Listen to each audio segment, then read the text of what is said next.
Call of Duty Mobile Season 10 is less than 2 weeks away. And yeah, we finally got the full list of buffs and nerfs. But before we even start, COD Mobile, explain this one to me. Why on earth did you buff Martyrdom again? Like seriously, of all the perks in the game, you decided that one needed a little more love? The same one that's been haunting every search and destroy player. It's like they looked at the most annoying perk in the entire game and said, yeah, let's make that worse. So, thanks, I guess. Anyway, jokes aside, we've got a ton of other balance changes. And surprisingly, a lot of them are actually good. Peacekeeper mains, you're gonna be smiling after this update. And I already know Kit is celebrating somewhere, because that gun just got a serious glow up. So let's dive into every single buff and nerf in the Season 10 2025 patch notes.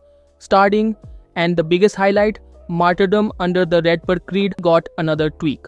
Now if you remember in my previous wildcard video, I mentioned how the detonation time for Martyrdom when used in the second slot got nerfed from 1.3 seconds to 2.3 seconds, basically giving enemies time to run away. Well, now they've completely removed that penalty and it's back to the original 1.3 second detonation. So yeah, the grenade drops and pops way faster again. But before you freak out, they also reduced the damage and explosion radius, which means it's still lethal but not squad wiping levels of broken anymore. Now here's my honest take, this perk shouldn't even exist anymore. It's been one of those skill-less mechanic that just ruins ranked matches. You outgun someone fair and square and then boom, you're punished for winning the fight. I mean, sure it's more balanced now, but imagine how much better ranked would feel if stuff like this was gone completely. At this point, removing Martyrdom would actually make the game more competitive, and that's something most of us would agree on. Next come to ISO, which got a nice little glow up. Its ADS spread got improved from 2818 to 2513, making it much tighter and easier to control. Now I know that sounds a bit too technical, but here's what it actually means. When you aim down sights, your bullets will stay tighter and more accurate, especially while moving. Combine that with the FSS Revolution attachment buff, which now gives plus 30% bullet speed instead of 20%, and this thing might finally feel snappy again. Then we've got the Forge Tac Ultralight, which got its ADS movement speed buff increased from plus 15% to plus 22%. So if you're someone who loves running and gunning, you'll definitely feel the difference. Now Peacekeeper MK2, this one's interesting. Its Task Force barrel had its recoil penalties reduced, vertical recoil went from plus 20% to plus 15%, and horizontal recoil dropped from plus 15% to plus 10%. So yeah, it's going to handle smoother. The Field Agent Foregrip also got a tweak. Its ADS movement speed penalty went from minus 16% to just minus 8%, which means you'll move faster while aiming. Basically, Peacekeeper's about to feel way less clunky. Next up, ASM 10 Lovers. The no stock attachment now gives a better ADS movement speed buff increased from plus 10% to plus 15%, and if you use the 33 round extended mag, they've removed the minus 2% movement speed penalty. So now there's zero downside. And don't think I forgot about the ICR one, its YKM Integral Suppressor Light got a rework. It now increases lower arm damage multiplier from 1.1x to 1.15x. The 38 round fast reload mag got a damage boost too, increasing upper arm multipliers from 1x to 1.1x. But yeah, slight nerf in mag size from 10 to 8, so that's your trade-off.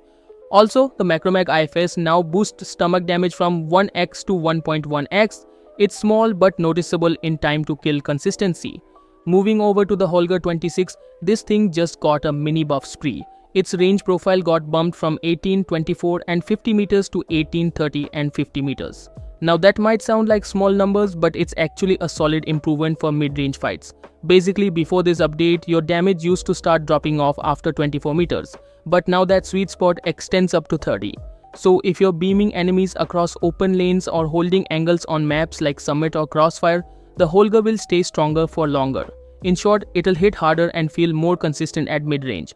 Just what you'd want from a hybrid LMG ER weapon. The bullet impact increased from 1.1 to 1.25, and with the lightweight polymer mag, chest multiplier went from 1x to 1.1x. So yeah, Holger's climbing its way back into the top LMG list. Now coming to the ASVAL, this one just got a really sweet handling buff. Its ADS spread tightened from 23.7 to 27, which basically means your bullets stay a lot more accurate when you are aiming down sights. And the best part, the OWC skeleton stock also got a buff. It used to give only a 15% ADS movement speed boost, but now it's 25%. Then there's the CX9, and this one actually feels like a mini rework. The 30 round mag now gives a 1.2x lower arm multiplier, up from 1x, and adds a -8% hipfire spread buff, so it's a little more accurate when spraying. The 50 round drums got a plus 15% damage range buff, which is huge. CX9 players, you're eating good this season, so not only is your accuracy better, you're also moving faster while aiming. Switchblade X9 also got a little bit of love this season.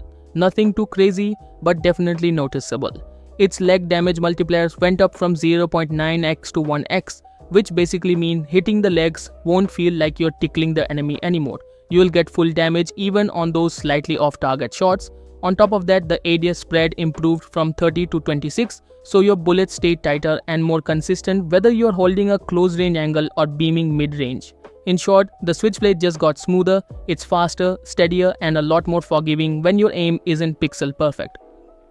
Echo means your slug rounds now shoot faster. The fire interval dropped from 290 milliseconds to 188 milliseconds, which is a massive buff.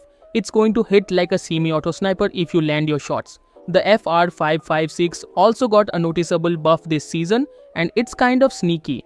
Before, it used to deal 27 damage up close, then quickly dropped off to 20 and 19 at longer ranges. But now that damage profile has changed.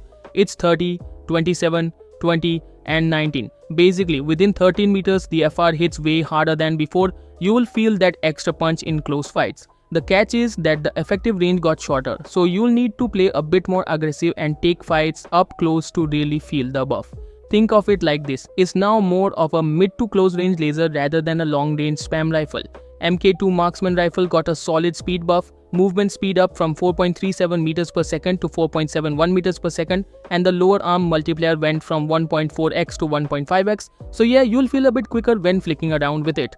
M1 Garand BR only also got a buff. Its damage profile increased from 48 to 45 to 36 to 48 to 45 to 42. A pretty big difference for those who play Battle Royale and like semi-auto rifles. Now let's talk about the operator and score streak updates, because this section has some major shakeups. Starting with Death Machine, it got hit with a nerf, ammo capacity dropped from 200 to 150. Tempest also lost a shot, dropping from 5 to 4. The misdirection device's duration got reduced from 24 seconds to 20, which means you can't troll your enemies as long anymore. On the flip side, the XS1 Goliath just got faster. Movement and ADS movement speed have both been increased, which means the big boy is now deadlier. And the gunship got buffed across all calibers. The 105mm shells went from 1 to 2, 40mm from 5 to 8, and 25mm from 40 to 60. So yeah, expect more chaos in the sky. Moving to operator skills, the orbital laser lasts longer, up from 12 seconds to 14 seconds, and thermite now burns harder, with damage increasing from 17 to 20. Quick strike got a nice buff too. Dash distance is now 15 meters to 20 meters to 35 meters instead of 15 meters to 20 meters to 25 meters. And block duration is up to 8 seconds, but to balance it, they reduced the skill recharge speed. Defender also got stronger, with explosive resistance now sitting at 40% to 80% instead of 30% to 40%. And finally, Igniter's damage per tick was increased from 10/15 to 15/25, so fire mains, it's your time to shine. Now here's where things get spicy, the perk updates. Shockwave got buffed with increased knockback when upgraded, so if you've been running it in BR, you'll definitely notice the push. Spotter now has reduced bomb deploy time, so you can set up faster. So yeah, that's everything in the Season 10 2025 buffs and nerfs list. A lot of small quality of life tweaks, a few big winners, and some much needed nerfs. My favorites this time, definitely the Peacekeeper, the CX9, and the Holger 26 buffs. But overall, this update looks pretty balanced. Let me know in the comments which weapon buff surprised you the most, or which gun you're planning to try first when Season 10 drops. And if you want me to make a top 10 guns after buffs video before launch, drop a like and comment down below. That's it for today's breakdown, and I'll see you guys in the next one.